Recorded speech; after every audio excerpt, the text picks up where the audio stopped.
Hello everybody, this is Radha, Department of Physics from Varangal East College. In this session, we are going to discuss the topic superconductivity. Now, let us move on to the outlines of this topic. First one is definition of superconductivity, second one discovery, and third one is Misner's effect, fourth one is BCS theory, fifth one is properties of superconductivity and applications of superconductivity. Finally, we go for the conclusions of superconductivity. Now we move to the definition of superconductivity. Superconductivity is a phenomena occurring in certain materials generally at very low temperatures, which is characterized by exactly zero electrical resistance and the exclusion of the interior magnetic field. In simple words, for some materials, the resistivity vanishes at low temperatures, they become superconducting. Such materials are called superconductors. Now we see who discovered the superconductivity. Superconductivity was discovered on 1911 by High Kamerlingh Onnes, who was studying the resistance of solid mercury at cryogenic temperatures using the recently discovered liquid helium as a refrigerant. At the temperature of 4.2 kelvins, he observed that the resistance suddenly disappeared in subsequent decades. Superconductivity was found in several other materials also. Critical temperature. The temperature at which electrical resistance is zero is called critical temperature, that is denoted by Tc. The cooling of the material can be achieved using liquid nitrogen or liquid helium for even more lower temperatures.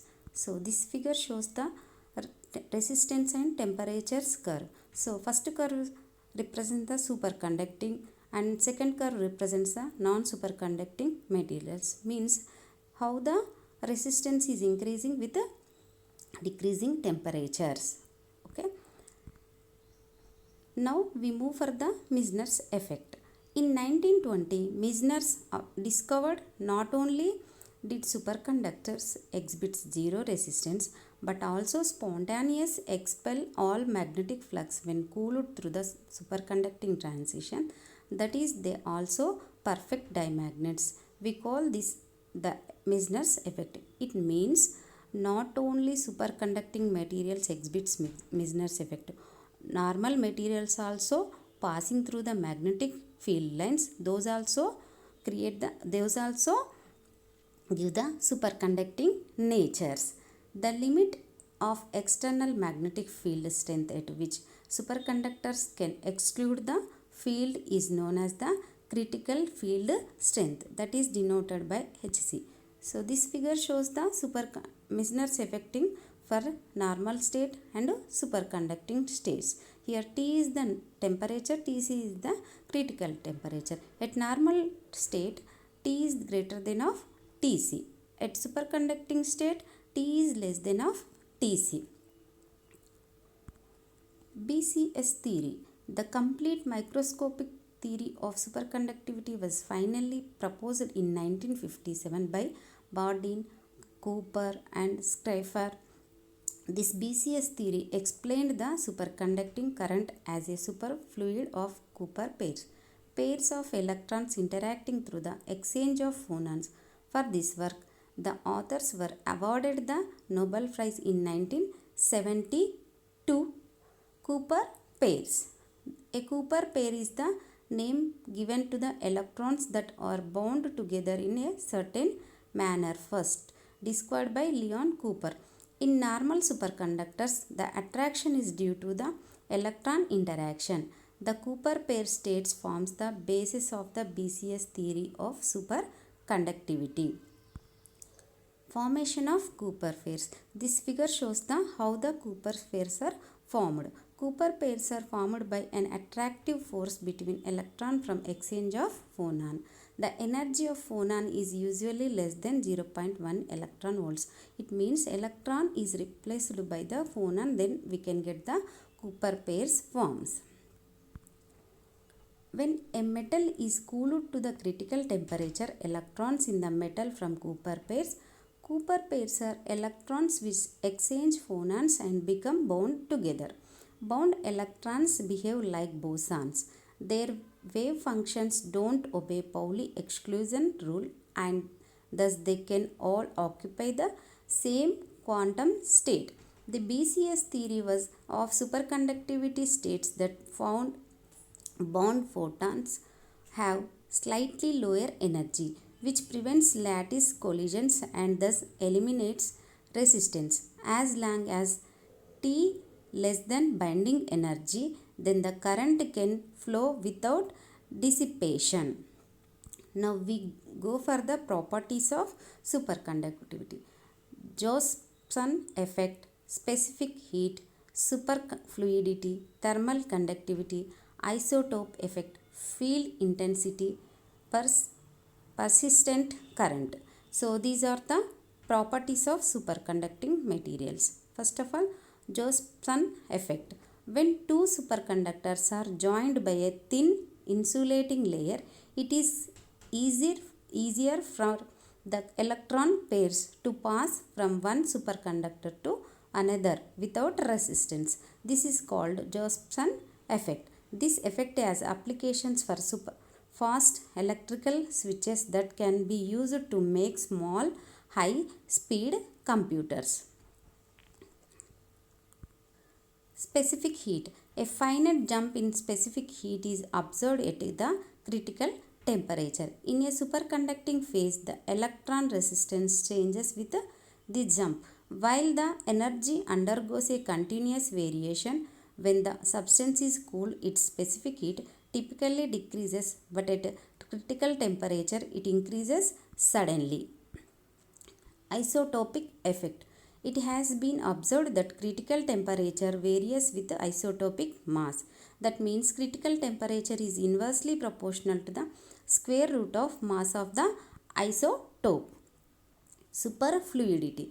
This phenomena was first observed in helium at temperature below 2.17 Kelvin. Helium at this temperature flow quite freely without any friction through any gaps and even small capillary tubes. Once it is set in motion, it will keep on flowing forever if there are no external forces acting upon it.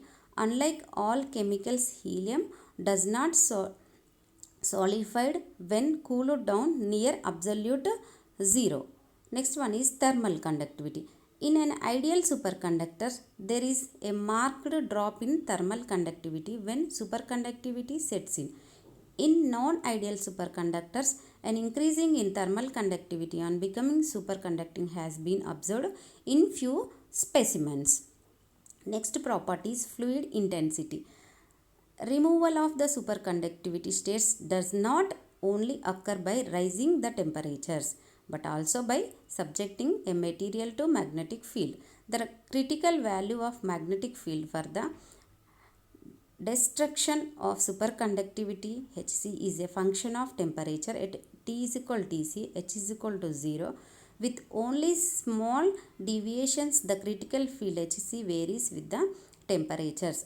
According to the parabolic law, Hc is equal to H naught into 1 minus T by Tc whole square. The magnetic field which causes a superconductor to become normal from superconducting state is not necessarily external applied field.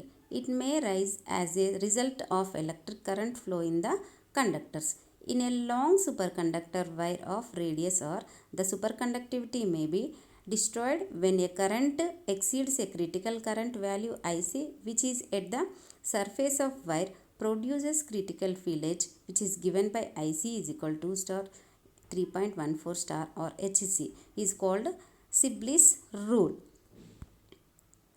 Persistent current. Superconductors are having property to maintain a current without applications of voltage. Now we go for the applications of superconductivity. So some of them here given: magnetic leviation, magnetic field detection, power transmission, superconducting generators. These are mostly used applications of the superconductivity. Now conclusions for this topic. The superconductivity is one of the important discoveries in the field of modern physics. The maintained properties of predict that The superconductivity can be classified into different types. The advantages of superconductors is their capability of carrying enormous amount of power without loss of under critical temperature. So superconductors can save a lot of energy. Now references. So the reference books for the superconductivity is Concept of Modern Physics, author base, Introduction of Superconductivity, Michael Tinkham, www.superconductors organizations. So thank you for everyone.